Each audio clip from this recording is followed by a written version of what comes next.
Hello प्यारे दोस्तों, स्वागत है यूट्यूब चैनल राज यूपीएसआई में।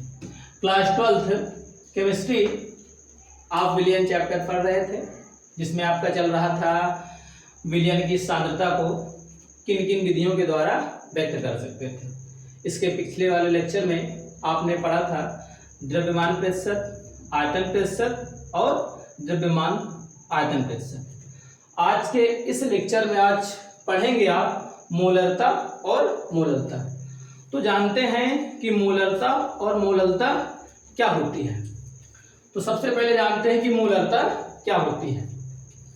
तो इसको हम मोलरता को सूत्र के माध्यम से समझते हैं कि मोलरता क्या होती है। तो मोलरता का सूत्र होता है विलेय के मोलों की संख्या बटे विलयन का आयतन। तो जो विलयन का आयतन है उसको हम किस में लेते हैं? लीटर में लेते हैं। यानी जो हमारा विलयन का आयतन है वो किस में होगा? लीटर में। तो अगर इसकी परिभाषा को देखें, 1 लीटर क्या है आपका? विलयन का आयतन। और इस 1 लीटर विलयन के आयतन में ऊपर क्या उपस्थित है? विलेय के मोलों की संख्या। इसी विलेय के मोलों की संख्या, अगर इस 1 लीटर विलयन के आयतन में जो विलेय के मोलों की संख्या होती है उसी को ही हम क्या कहते हैं? मोलरता कहते हैं। तो इसकी परिभाषा क्या बनेगी? 1 लीटर विलयन के आयतन में उपस्थित विलेय के मोलों की संख्या को ही हम क्या कहते हैं? मोलरता कहते हैं। तो परिभाषा इसकी क्या हो जाएगी?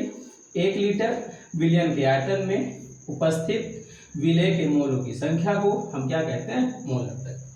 तो इसकी परिभाषा आप लोग नोट कर लीजिएगा। 1 लीटर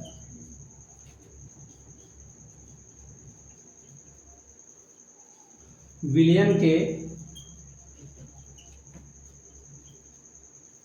आयतन में उपस्थित विलेय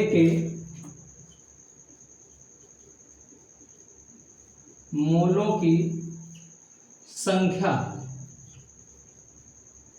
मोलों की संख्या को मोलरता कहते हैं। मोलरता कहते हैं। तो परिभाषा क्या हो जाएगी? 1 लीटर विलयन के आयतन में उपस्थित विलेय के मोलों की संख्या को हम क्या कहते हैं? मोलरता कहते हैं। मोलरता का प्रतीक क्या हो जाएगा आपका? Capital M। तो मोलरता का प्रतीक क्या होगा? Capital M। और सूत्र क्या बन जाएगा आपका? मोलरता बराबर विलेय के मोलों की संख्या बटे विलयन का आयतन, इसमें लीटर। तो मोलरता का प्रतीक क्या हुआ? Capital M। मोलों की संख्या क्या होती है? M। विलेय को हमने पिछले वाले लेक्चर में बताया था, क्या मानेंगे? A मानेंगे। तो A का मतलब विलेय, M का मतलब मोलों की संख्या। किसके मोलों की संख्या? विलेय के मोलों की संख्या। आयतन का मतलब क्या हो गया? V किस में रहेगा? लीटर में। तो सूत्र आपका ये बन जाएगा। आप सब जानते हैं कि N बराबर सूत्र क्या होता है? W/M।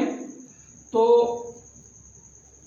अगर यहाँ A लगा देंगे तो यहाँ भी क्या लग जाएगा आपका? A लग जाएगा। और यहाँ भी क्या लग जाएगा आपका? A लग जाएगा। तो Na का मान जो आपका आया है WA/MA, इस सूत्र में रख दिया जाए तो सूत्र हमें क्या मिल जाएगा? कैपिटल M बराबर WA, फिर आपका MA, नीचे आपका क्या रहेगा? गुणे आपका V, किसमें? लीटर। तो कैपिटल M बराबर WA/MA गुणे V, किसमें? लीटर। वहीं पर यदि आप बात करें, यदि जो विलयन का आयतन है वो किस में लिया जाए? लीटर में ना लेकर के मिलीलीटर में लिया जाए, तब सूत्र क्या बनेगा? विलयन का आयतन मिलीलीटर में। विलयन का आयतन किस में हो? मिलीलीटर में हो। तो सूत्र क्या बन जाएगा? बस ऊपर 1000 से क्या करा देना है? गुणा करा देना। यानी WA गुणे कितना? 1000 पूरे का बटे आपका MA गुणे कितना? V। अब ये जो V लीटर में था, अब ये किस में हो जाएगा? ml में हो जाएगा। तो सूत्र क्या बन जाएगा, कैपिटल M बराबर WA गुणे 1000 बटे MA गुणे V किसमें ml में। और इसकी इकाई आपकी क्या बन जाएगी, अगर आपसे पूछा जाए कि मोलरता की इकाई क्या होती है तो मोल प्रति लीटर। इसे आप ऐसे भी कह सकते हो मोल इंटू लीटर। तो मोलरता में कोई दिक्कत, मोलरता की परिभाषा क्या होगी, 1 लीटर विलयन के आयतन में उपस्थित विलय के मोलों की संख्या को हम क्या कहते हैं, मोलरता कहते हैं। प्रतीक आपका क्या होगा, कैपिटल M। सूत्र क्या बन जाएगा, मोलरता बराबर विलय के मोलों की संख्या बटे विलयन का आयतन लीटर में। मोलरता का कैपिटल M, मोलों की संख्या N, विलय के लिए हम A मानेंगे, विलयन का आयतन किसमें होगा, V किसमें रखेंगे, लीटर में। N बराबर सूत्र होता है W/M, तो A लगा देंगे तो इसमें भी A लग जाएगा।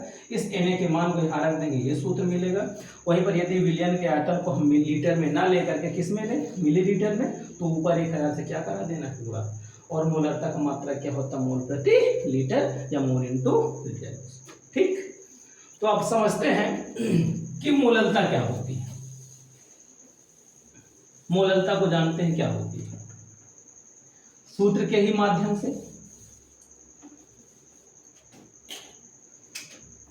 मोलरता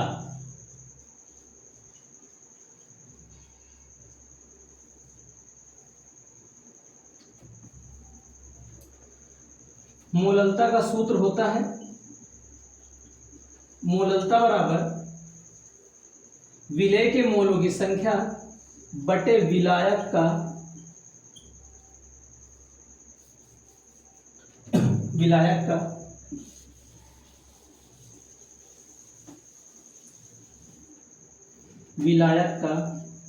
भार किसमें, किलोग्राम।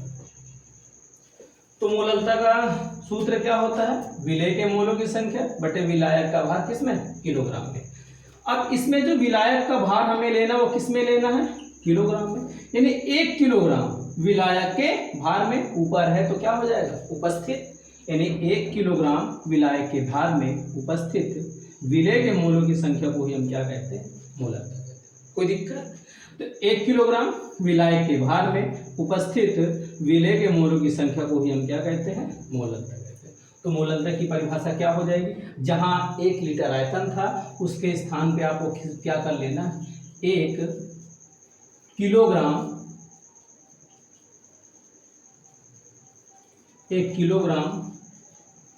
विलायक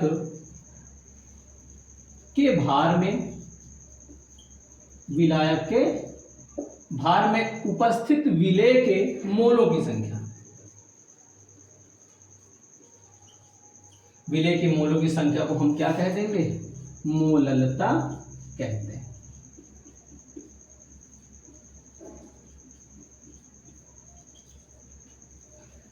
तो मोलरता की डिफिनेशन क्या हो जाएगी, 1 किलोग्राम विलायक के भार में उपस्थित विलय के मोलों की संख्या को हम क्या कहते हैं, मोलरता कहते हैं।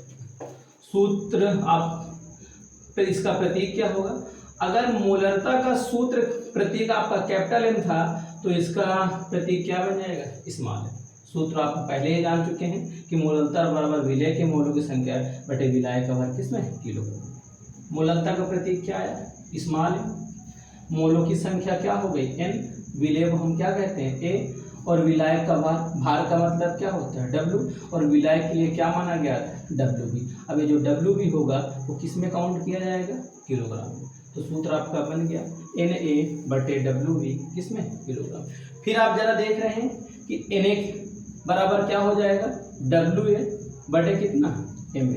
अब इस Na के मान को हम यहाँ पे रख देंगे तो क्या हो जाएगा आपका,